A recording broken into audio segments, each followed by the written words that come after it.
You're 6 years old and you have never seen your parents make their own food. You have never watched them pay for anything. You have never heard the word budget. You live in a house with a name, not a number, a name, and none of this feels strange to you because this is just Tuesday.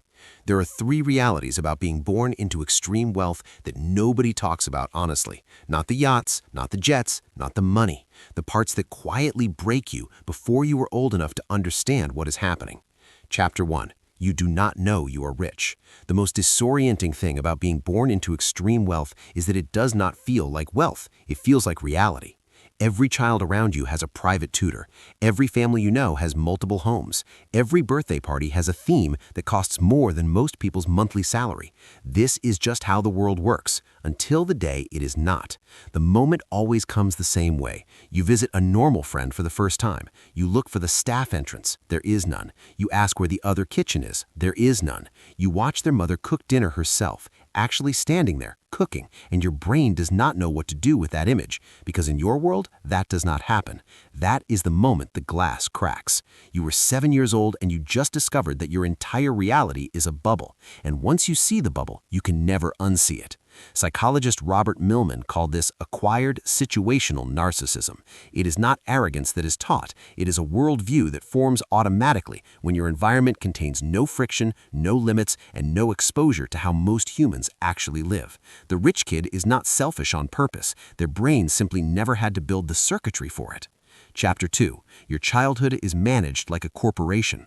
By the time you are 8, your schedule is built by professionals. Monday, Mandarin with a tutor flown in from overseas. Tuesday, piano with a concert-level musician.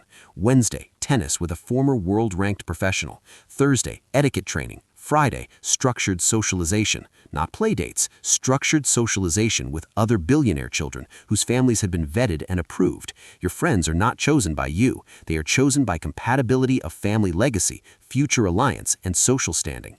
You are 8 years old and you are already networking. You mention once that you like horses. A stable appears. You say you are curious about astronomy. A private observatory is constructed, not ordered, constructed.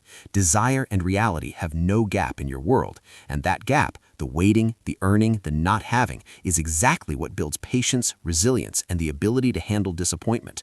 You are growing up without it. Researcher Sunita Luther at Columbia University found that children of extreme wealth consistently showed higher rates of anxiety, depression, and substance abuse than any other socioeconomic background, including the poorest. Not despite their advantages, because of them. When everything is provided and nothing is earned, the brain has no framework for managing failure, and failure always comes eventually, even for billionaire children. Chapter 3. The loneliness nobody believes. Here's the part that surprises people most. You are surrounded by people every single day of your life. Tutors, nannies, drivers, security staff, household staff, personal assistants, 50 people within your walls at any given moment, and you are profoundly, completely alone.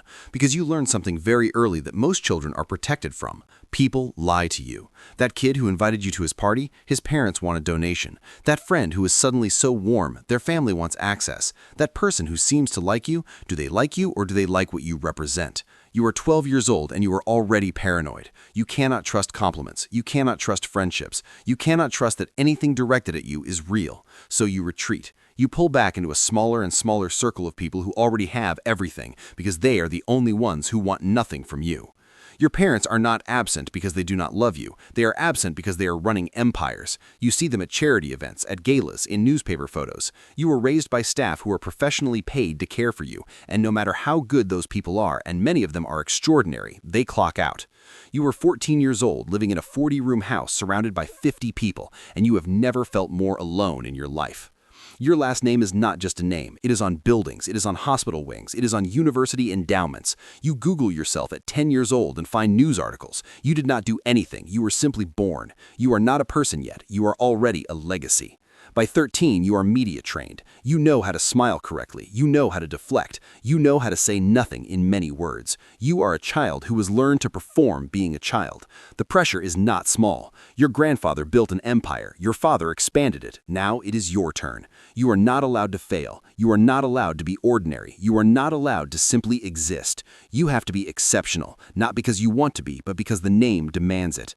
Your life is planned before you have lived a single day of it, and if you deviate, you You are not just a disappointment to your parents. You are a disappointment to a legacy, a lineage, and generations of dead people whose names are still on buildings. You are 16 and you are already carrying weight that most adults would collapse under. So, what is it actually like to be born into a billionaire family? You have every material thing that has ever existed, and you spend your entire childhood searching for the things that money was never designed to buy. A parent who is present, a friend who is real, a version of yourself that belongs to you and not to the name. You are the richest child in every room you enter, and in every room, without exception, you are also the loneliest.